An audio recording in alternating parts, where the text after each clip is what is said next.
Hello and welcome, you wonderful travel advisors. We are so excited to have our wonderful Mike Archer back for lesson number 3. How you doing today, Mike? I am well. It's cold and crisp and clear in Seattle. It's a wonderful break from the rainy, crummy weather we've been having the last couple of weeks. So it's a good day. And I missed Amanda. I'm glad she's back. And we love Alex and we love Amanda. We're glad to have her back. So, wonderful people. We're going to try something new today to see how it works. Um, Normally, I don't take questions until the end, but I think sometimes it might be better if you have questions as we're going along. Raise your hand in the chat room, and Amanda will send me a signal, and we'll stop what we're doing, and you can ask your question. Because these classes are scheduled for about 30 minutes. So if you've got something that you really need to talk about or something that you missed or not getting, raise your hand and we'll try it out today, see how it works. So you should be in your manuals on page 12. We're in lesson 3 called versatility. So last week, we talked about our personality styles and we honed in on what is our own unique style that fits us. So the second part of establishing the relationship and getting on the same page is, now that we know who we are, how do we recognize and how we recognize who those other people are? How do we adjust our personalities? How do we adjust to their styles to forward the conversation? How do we make them more comfortable and more at ease? That's called versatility. They're going to give us clues. That there are clues that we can look for that will help us do that. And then the third thing is what happens when the conversation starts to get a little stressful. And so those are the things we're going to talk about today. And as always, this is part of Jose's Wednesday training, where he talks about meeting and greeting your client, getting to know them. This is all part of his training. So as you recall, this sales class is a general sales knowledge course. It is not about selling travel. That's what Jose's course is for. So having said that, let's get started. So on page 12, versatility is it's over here. All right. Now there's two parts to versatility. The first part that we're going to talk about is how to be versatile. And then the second part is where to be versatile, which is on page 13. And we're going to talk about both of these at length. But here's the key, and I want you to, that highlighted, that very first sentence that's in italics, I want you to underline that. Are you willing to temporarily change your behavior to accommodate the other person? All right. One of the things that this is really good for is not just in sales. Remember, I told you that everything that we've talked about in lessons 2 and then again in this lesson, what we're going to talk about today, these are also the basics of conflict resolution in real life, in your personal lives. So the things that you're going to learn about today also apply in your life in general with spouses, kids, bosses, coworkers, friends. This is a good way to ease up if there's some stressful situations coming along. So, are you willing to temporarily change? And the key word here is temporarily. You are not changing who you are. You are changing what you are doing in order to accommodate the other person. And there's some things here here's how you can do it. Okay. And they're all on the bottom of page 12 on how to be versatile. And they're all right here. First and foremost, physical appearance. Now, as an example, in the travel agency, it's pretty casual and pretty laid back. So there aren't a lot of what I would say restrictions or conditions on how you need to dress, except for the obvious things: clean hair, clean hands, clean nails, polished shoes, if you're wearing hard soled shoes, that kind of thing. Uh, for me, when I was in yearbooks, if I knew that I was only going to be working with schools that day, I would probably dress like this: a collared shirt with a sweatshirt or a sweater, khaki pants, and hard soled shoes. If I knew that I was going to be meeting with an administrator, I would carry a shirt and tie in my car so that I could change real quickly and then go in and meet with them because they're more formal. Most of them usually wore ties. So that's how my physical appearance would change to make, and I did that because it made me more comfortable. If I had on a shirt and tie, I was more comfortable in front of an administrator than I was if I was dressed like this. Okay. Number two, communication and pacing. Remember, we talked about assertiveness. So communication and pacing are assertiveness skills. Are you faster paced? Are you slower paced? Are you a faster paced person and you immediately recognize that the person you're talking with has a much slower approach to things than you do? So are you willing to change your pace and slow down a little bit? Or if you're an amiable working with an expressive or a driver, are you willing to speed up a little bit? Competence and compatibility. This is a big one that is this. A lot of people, when they're interviewing for jobs, there's two things that people look for when they're gonna talk to you about buying from you or hiring you. They're looking for two things. They're looking for competence and they're looking for compatibility. They're assuming you're competent because of either the job you're in or the job you're applying for. What they're looking for now is, are you compatible? If it's in a work environment, are you compatible with their structure? Whether it's on a construction site, where it's in an office environment, whether it's a guy like me going into a school, they're looking for, am I going to be compatible with that yearbook advisor and that purchasing director? That's what they're looking for, competence and compatibility. The other things you're going to look for is verbal and nonverbal feedback. Those are, so how you look at them, like your eye contact. If you are somebody that has a stronger eye contact and you're talking with an analytical or an amiable whose eye contact is not as strong as yours, do you recognize that and are you willing to back off and not have a strong eye contact? Those are just examples. Okay, so verbal and nonverbal feedback is how you do that.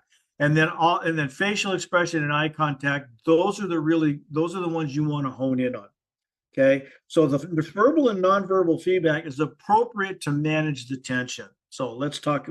So that one, you'll understand that one as it happens. It's a little hard to describe, but once you get into the situation, you'll recognize it.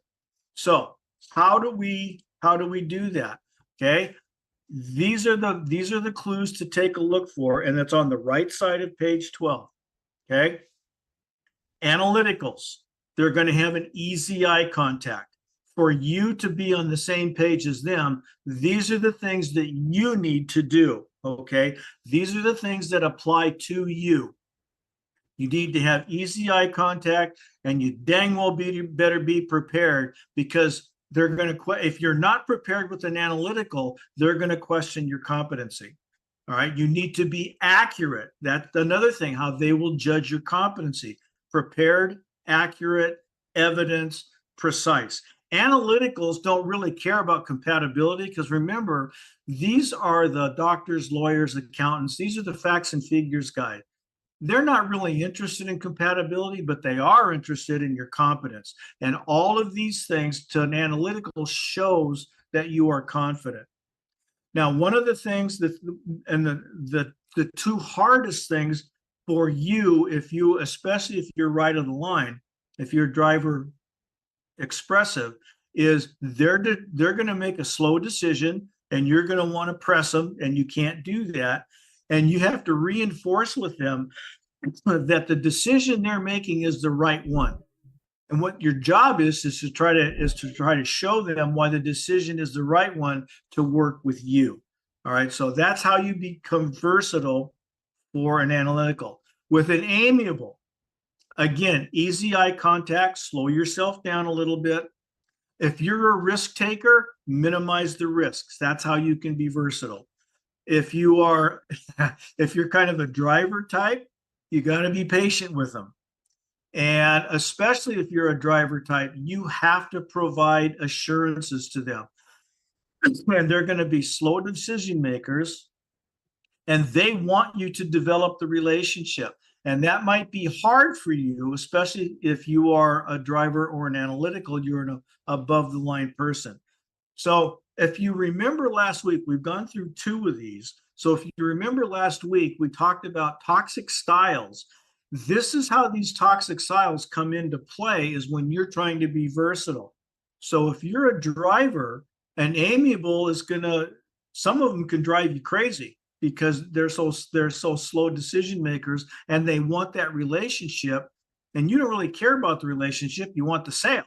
So that's how you become versatile. This is how you can minimize the toxicity in the relationship. All right, so expressives. Remember, expressives, these people, they're the name droppers. You cannot encourage them, you cannot give them enough praise. You want to reinforce their opinions, as long as it doesn't go against your own personal beliefs. So there's business beliefs, competitive beliefs, personal beliefs. You got to be careful how you address this, no matter what style you're in. You avoid arguments with them because they will argue at the drop of a hat. That's one of their favorite things to do, and a lot of times they do it just to see what will happen. My brother Ron and my dad were famous for this. They would just drop into the middle of a conversation. We called them hit and run. And both Dad and Ron were pretty good at that at parties. So avoid arguments with them. Motivate them with stories, especially if you can drop names that they would recognize. Like sometimes I try to motivate you guys with stories. I do it as an illustration on how the sales has helped me and how I've adapted in specific situations for you guys. So again, cite prominent people. Remember, they love the recognition. They want to be known as people that would be in the same class and category as prominent people. With an expressive, you must settle all final details. So let's assume you've gotten the sale.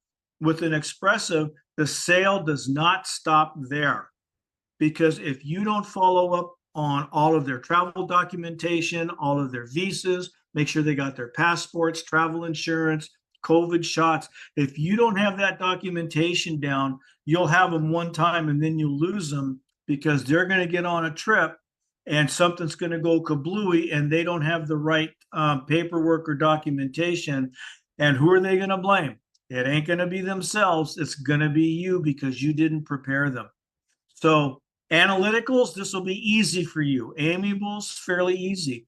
If you're an expressive dealing with an expressive, this is where you need to be versatile, because you're kind of in the same boat. You're global thinkers, because they like to do the last thing, which is focus on the big picture. All right. So now, and the drivers, again, if you're talking, you've identified a right of the line person, make your eye contact a little stronger. It might be uncomfortable for you. With a driver, you stay simple and direct. Don't embellish. Don't tell stories. Don't waste their time. These are the my way or the highway guys. Get right to the point. Remember, in the very first lesson, I told you that selling is like taking a trip from Seattle to Portland. There's lots of ways to get there. You can go straight down I-5. You can go over to the coast and come in through the Columbia River. We can go down the Yakima Valley and come in through the Columbia River Gorge. Drivers are the I-5 people. So remember, the goal is to get to Portland. That's your sale. You don't care how you get there, because you've got the map. And in lesson 5, we're going to talk about the questions, which are your map, and how you figure out which route you're going to take. Again, use facts and data with them. Stay on task. Again, don't get into storytelling with the driver. And once they've heard everything that they need to hear, they're going to make a decision pretty quickly, especially down at the bottom if you show them options. Okay, that's the key. So those are the basics, and it's all right here It's all right here on page 12 in the right-hand column. But I wanted to spend a little time with you because these are how you modify your behavior. These are the things you can do to temporarily change what you're doing to get on the same page with each one of these styles. Now, the second part to this is where to be versatile, and that's on the next page. Okay, there's a difference, and you need to know it because it's on the test. So there's 3 areas where you can be versatile to use these skills: what you're going to support, how you use your time, and your decision making. Those are the 3 areas on where you can be versatile. Right? So there's a couple of areas that I really want to reinforce here. So these are the 3 down the side, and here's the 4 styles across the top. So I just want to spend a little bit of time briefly in here. What to support with an analytical, these are to be the most versatile. These 3 things are these things that I've circled in blue are the things to really hone in on, and I want you to highlight these 2. The decision is right, and as a rule, analyticals and drivers generally don't like to be touched.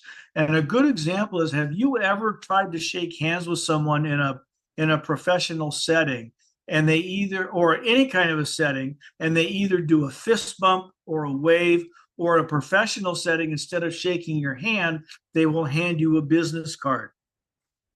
Anything that you get that minimizes the contact of a normal handshake means that person does not like to be touched. So don't even think about giving them a hug or a side hug, because that will drive them crazy, and that will a lot of times that will deteriorate the behavior big time. So analyticals, the decision is right, don't touch them. With the drivers, show options. Again, as a rule, after the handshake, don't touch them. And the use of time, just pay attention to it. As a general rule, there's nothing in here specific as long as you maintain the general guidelines. And so go down to decision making. Develop the relationship. If you want to have an amiable for life, develop the relationship with them. With an expressive, you want to focus on the big picture. Don't ever in this lifetime try to mire an expressive on details until after you've made the sale. Everything with an expressive is big picture, everything. And then on drivers, let them make the decision. Ask the question. You've seen our presentation. What do you think of our program? And then just shut up and let them figure out what it is they want to do.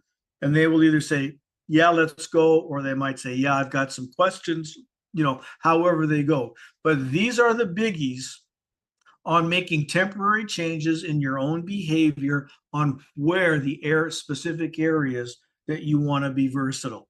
Okay, so how to be versatile, modifying your own behavioral style, where to be versatile, the 3 areas that you can really focus in on to help you gain that sale. All right, so now turn the page over to page 14. So now that we've done this and we have this, what happens when the relationship starts to get under stress? It's called backup behavior. And what we're going to talk about is how we manage our stress levels in ourselves and in other people. And for most of you, we've all heard of the fight or flight syndrome. This is where that comes in. Obviously, the psychologists have done a lot more studies, and there's a lot more to the fight or flight syndrome. But as a general rule, when people get under stress, they do one of 2 things, and it confirms their home-based style.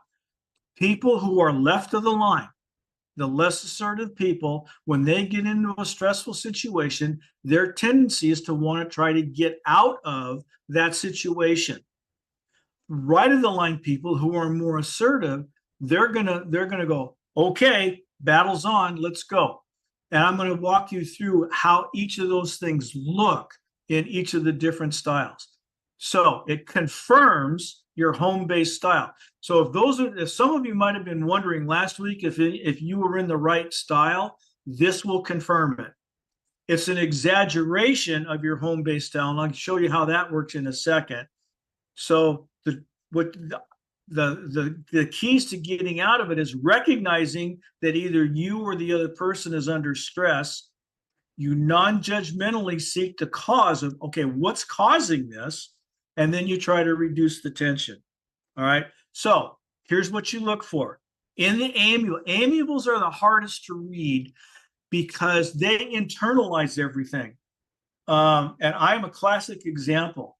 When I'm under stress, my voice, my face, my entire body posture goes flat.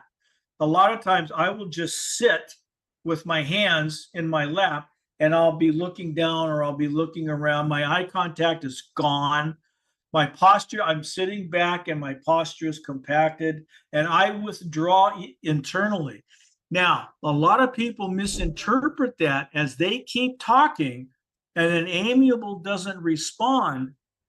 The mistake they make is that they are winning the argument or they're winning the conversation, when in reality, you're just driving an amiable deeper into backup behavior and deeper into stress.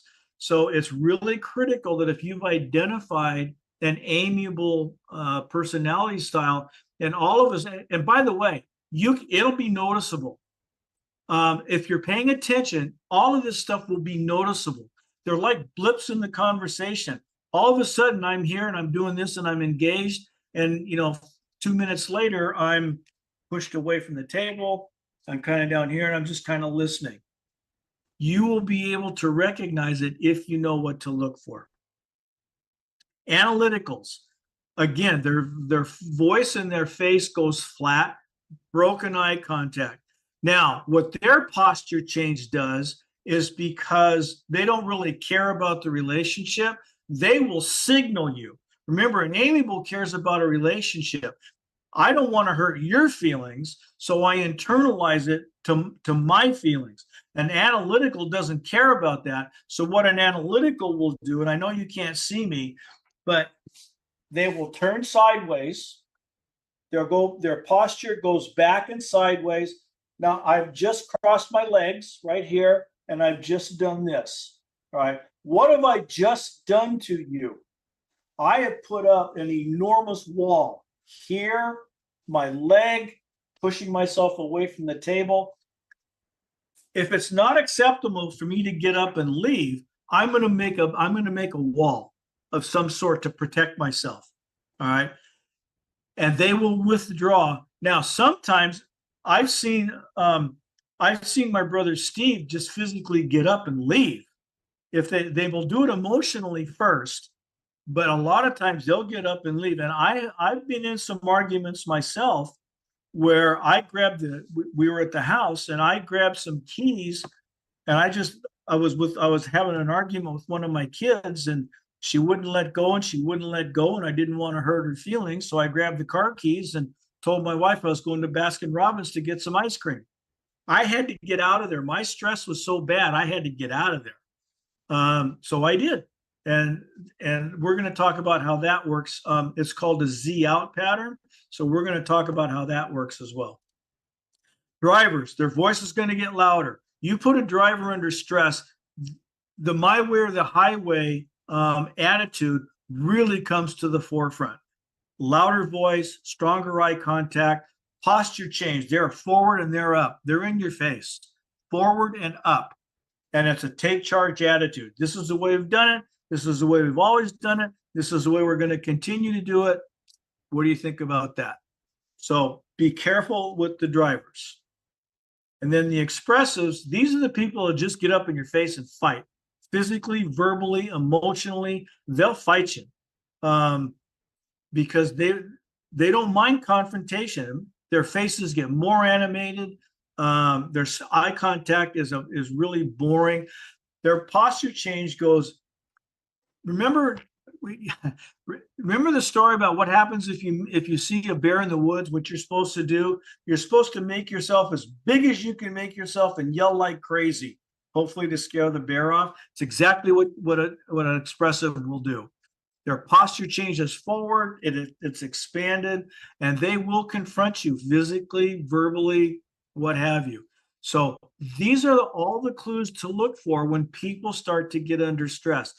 And like I said, they're like blips in the conversation. It's a change. All of a sudden, something's going along, and then all of a sudden, there's a tension, and you don't know where it came from. So you have to find out what caused it, and then try to reduce that tension. Okay, so page 15, backup. This is called backup behavior, and what we're going to talk about now is what's called a Z out pattern. And we all do this, and you'll recognize it as soon as you see it. So I'm going to use me as an example. So the style rule, backup behavior confirms a person's home base and is an exaggeration of their normal behaviors. Resolving the backup behavior. First thing you got to do is recognize it non-judgmentally. Just recognize, uh-oh, something's going on here. I better figure it out. Then you try to figure it out. What's going on here? And then you try to reduce the tension to tolerable levels. And I'll give you an example in a second. So, an amiable withdrawal, internally flat tone, eye contact, posture change. If I cannot get my behavior, if I can't get my stress controlled in my own home-based style, and that's the key, it's your own home-based style. Underline that. If I can't get it, see my Z pattern? My Z pattern goes over to expressive. I'll start fighting with you. If that doesn't get me under control, my next move, so my first move was here, my next move is here. I'm going up into analytical, and that's what happened when I had the argument with my daughter. She and I were arguing, we were both fighting, she was coming at me right and left. I couldn't take it anymore. I didn't know how to deal with it. So the only way I could deal with it was to get out of the situation. So that's when I grabbed the car keys. Remember, I tried to get out. I withdrew physically, so I could emotionally withdraw. And I went to Baskin Robbins and got my ice cream. And it took me almost an hour to get back where I wasn't under stress anymore. And that happens to all of us at certain points. And if that didn't work, I would have come after her and said, look, it's my house, it's my rules. You're going to do what I say. And if you don't like it, too bad. You can go home. I didn't get that far, but I was close. So that's how the Z pattern for an amiable works. Withdraw, confront, get away, take charge. And the Z pattern, you can see the Z pattern for every one of you. And so this will confirm, because I guarantee you, each one of you sees yourself in here somewhere. And I can imagine you're all thinking about situations where this exact thing happened to you. All right. This is how we get our stress under control.